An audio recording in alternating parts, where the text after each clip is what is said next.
Okay, so we'll change the names. David and Sally. Those are the names we'll use. The story comes from the north of England. I've got the address, the telephone number and everything, but there's no point in, I don't know, ruining people's lives by exposing them to gossip. This lady had a fairly tough upbringing. She was always the black sheep of the family. Life wasn't too easy for her. As a result of being maybe a bit of a wastrel, it was always her who got a good hiding when anything went wrong. She can always remember one particular occasion when she was 11, when her father said to her that he hated her and wished she'd never been born. Now, you can imagine, when she met David, who was 6 years older than she was, fell in love, she was just thrilled. They got married, and after they were married, she thought to herself, well, she must be the luckiest lady in the world. Her own home, and with the man she loved. In March 1982, along came the first daughter, followed by a second daughter in October of 1983. Everything in life seemed rosy. And then in January 1985, 6 years ago, came the bombshell. After a night out in the local pub, while everything seemed as it usually was, when they got home, David said, can we talk? And she said, yeah. And you know when you don't really notice that someone, usually your other half, is actually trying to attract your attention, she sort of potted around doing things. And he said, no, I really need to talk with you. So the two of them sat down, cup of tea, and the story came out. He said he couldn't hurt her anymore, and she ought to know something that he'd never told her, which was that he was bisexual. In fact, he'd been sleeping with a man the night she'd given birth to her second daughter.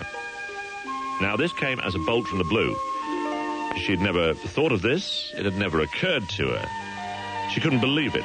Everything seemed so normal, so average in the 4 years they'd been married. David then begged her not to leave him, because he said he still loved the girls, the two daughters, and he still loved her.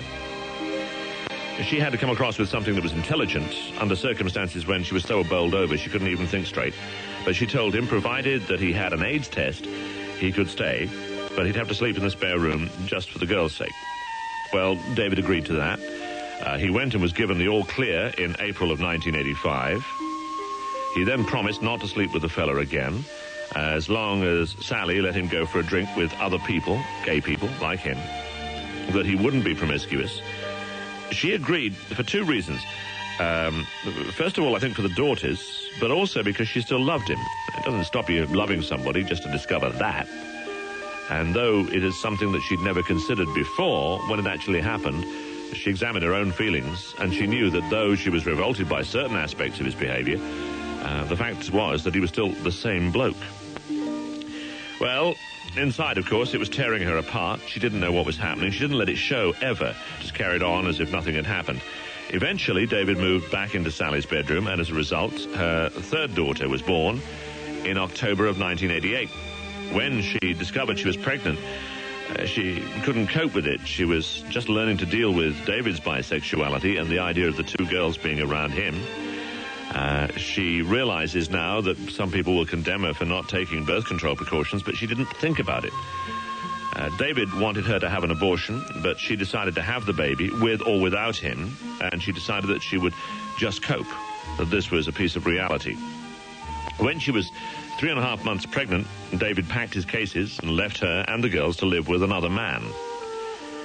He decided that he was totally committed to the idea of being gay and couldn't live in a bisexual relationship. She was just destroyed.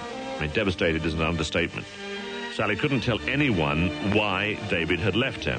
It was so humiliating. And before you say, oh, no, she shouldn't have worried about that, well, how would you turn round to someone and say that your other half had left you for someone of the same sex? She didn't have any close friends she could confide in. Her family were not that close, and so there was no one to speak to. She had to cope on her own for the girls' sake, knowing that she'd been rejected by her husband for another man. A few weeks later, she attended the antenatal clinic, and the midwife noticed that she'd lost a stone in weight in, 3 or 4 weeks. Asked her what was worrying, and Sally just broke down, explained everything. The doctor was called. She was sent in for an AIDS test. That proved negative, which was tremendous weight off her mind. But by this time, she was 7 months pregnant. She'd lost 3.5 stone in weight. She was a complete physical and mental wreck. Couldn't see that she was going downhill fast at the time, but looking back now, she realizes just how bad she must have been. She found out where David was living and went to see him. And she begged him to come home because the doctor was admitting her to hospital and she had no one, but literally no one, to look after the girls. He thought about it. It's pretty remarkable that he thought about it, I suppose. You'd have imagined that he'd come straight home and get on with the business of looking after the girls. But he agreed to arrive at their place and look after the girls until Sally had the baby and everything was hunky-dory. By this time, of course, all the staff in the hospital knew exactly what the story was, that Sally had married a bisexual who'd committed himself to a gay relationship and left her in the lurch with a baby on the way. The doctors and nurses were immensely kind. They knew the circumstances were really difficult. They were understanding. They tried to get her to eat and drink. She wasn't really interested, and they were enormously sympathetic. To be honest, I don't think Sally cared if she lived or died at this point. And then one day she collapsed in the ward. She was rushed back into bed and fitted with drips to feed her. By this time it was make or break. The consultant came to see her and said, "Look, I'm interested in you, of course I am, but I'm more interested in the baby. And the baby matters. The baby has got to live." And that was the only way he could help her, to think of the baby, and she did. The baby was born, happy and alive and perfect. And when David saw the child, he was really pleased and said he was glad. She arrived home, and you can imagine how tense things were, because she knew perfectly well that he was going to go back to his man. She found it very difficult to cope with, but she just concentrated on looking after the two girls and the baby. David decided to stay for a while, moved into the spare bedroom, but then started going out every night, and sometimes his moods became unpleasant, and gradually the unpleasantness, the resentment, and the hatred resulted in beating.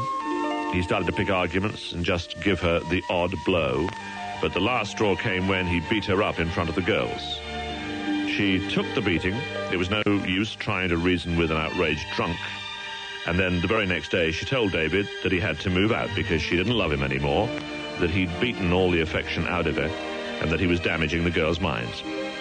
David moved out, moved back with the married man, because that's what the other guy was. And he now comes to see the girls regularly, and they just try and be polite. She has a friendship with a bloke. It's just a friendship. It's someone who listens and someone who provides the odd shoulder when she needs it. And now she's just waiting.